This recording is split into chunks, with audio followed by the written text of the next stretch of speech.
folks, Chris Voss here from thechrisvossshow.com, thechrisvossshow.com. Hey, we're coming to you a blog post. We want to share, of course, with you the latest in social media and technology and gadgets. Be sure to give us a like, subscribe to us on YouTube, and follow thechrisvossshow.com. Today, we're going to be doing a versus comparison between two powerhouse phones, the Motorola Moto X and the HTC One, both from AT&T. That's AT&T.com. Thanks to them for sharing the phones with us with the fastest download and upload speeds out there. So, let's see which one wins.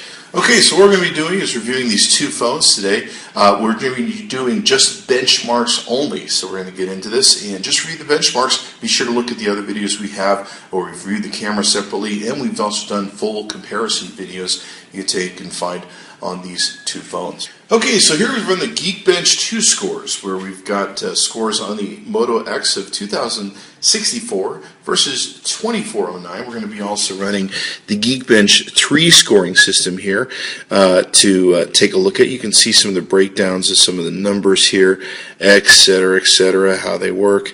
I really don't lose too much sleep over these numbers, but it's up to you. If that's your thing, you like looking at all these individual numbers, you can pause the video at any time. Okay, so here we have the Geekbench 3 score. It's kind of interesting. This is a new scoring system that's come out. I kind of like the Geekbench 2 better, but let's take a look at what we got. The single core scores, now of course this is a quad core and this is a dual, kind of interesting how that's turning out. 669 on the single score versus 360 on the HTC One.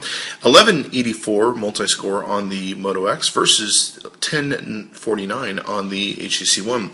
Kind of interesting how this app's working out. I've been kind of wary of some of the Geekbench 3 scores that are out. Maybe they haven't quite got the stuff down, because it seems to vary much differently, as you saw in the Geekbench 2 scores, which I've always kind of used as a standard for reviewing stuff and seeing how fast stuff is. But you can see some of the scores here and everything else. So I don't know. Sometimes when they put these apps out, they still have to do improvements to them. We constantly see them improving the apps and everything else.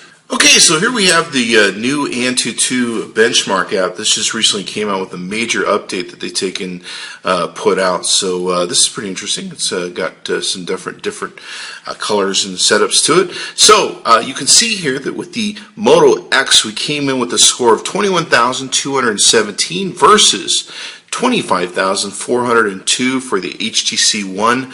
I think it's kind of comical that there's a difference there in the HTC One and my device. But you have different things with these phones where these may have been older phones with older OS or UI updates on them, and we have the latest, of course, on the HTC One.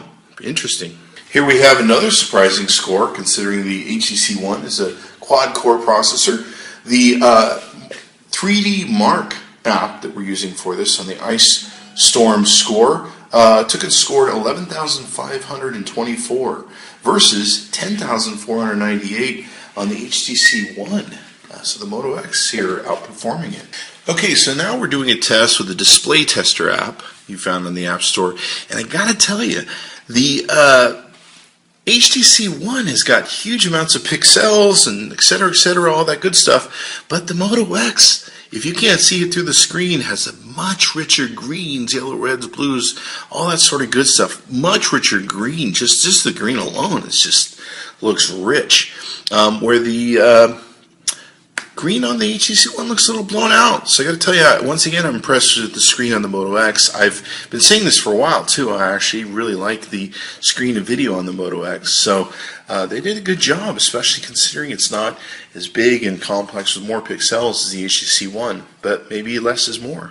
Okay, so now we're using the benchmark and tuning app that you can take and find on the App Store, and the Moto X came in at 16,751 versus 20,841.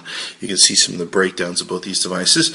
You know, a lot of these benchmarks are subject to how the processors work. I know there's a modified processor in the Moto X, and sometimes they're accurate, sometimes they're not. Sometimes they measure right, sometimes they don't. That's why we do a number of these benchmarks. It's up to you.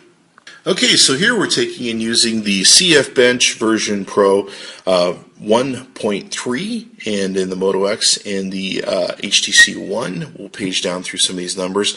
Now, I don't worry about some of these numbers, but maybe you do, and you can pause the video any time to see them individually if you so choose. The main ones we're interested in is the overall score. So for the Moto X, the overall score is 14,593 versus 25,152.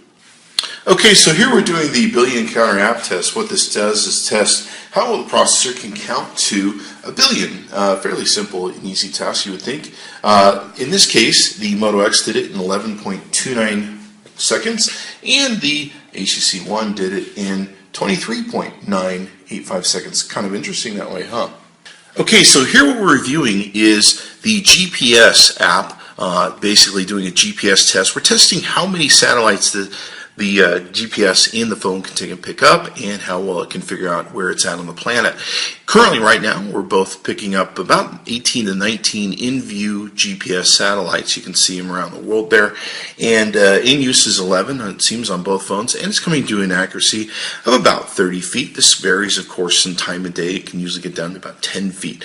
But in this case, that's what we're doing, and it seems like they're competing with each other fairly well. Okay, so now here we have the Passmark app that we've gone through, and it looks like the Moto X has beat it out, 2817 versus 2391 in its scores. Let's go ahead and page down through some of this data. Looks like CPU tests came in at 6972 versus 6152 for the HTC One. The disk tests 8262 versus 5419.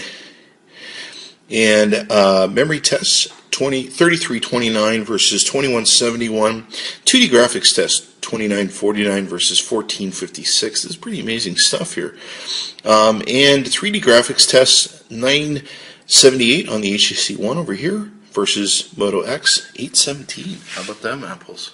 Okay, so here we have the quadrant standard test that we've taken and reviewed, and what this is this gives us a score of 8699 on the device for the Moto X, and a score of 10,205 for the HTC One.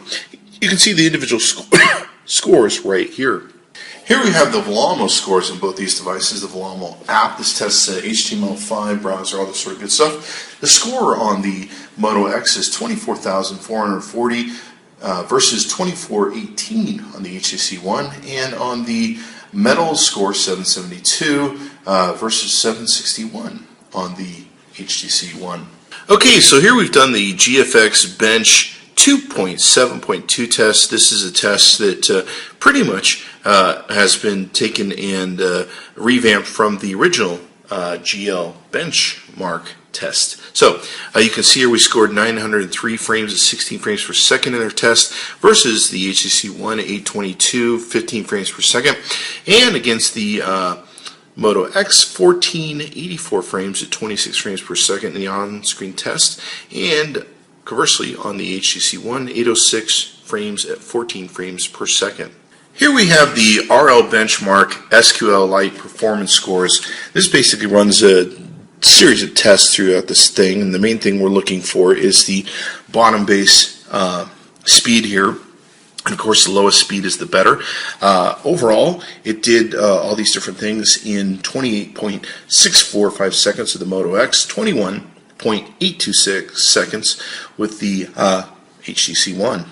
Okay, so here you can see the KFS benchmark test. We've got on the Moto X, the overall test came in at frames per second, 46,454 versus the HTC One, 21,906. Okay, so all in all, I like both these phones. They definitely have pretty good strengths in and of themselves. It's really up to you to decide which one is best for you. And of course, there's some other aspects. You can probably look in our full review that we take and do, or full comparison review that we do on these. Be sure to search for them on our YouTube channel and the Chris Voss Show. Be sure to give us a like, subscribe to us on YouTube. Thanks to AT&T for sharing these phones with us. Be sure to go to their website. Tell them Chris Voss saying it. Thanks for coming by. Be sure to check back in often.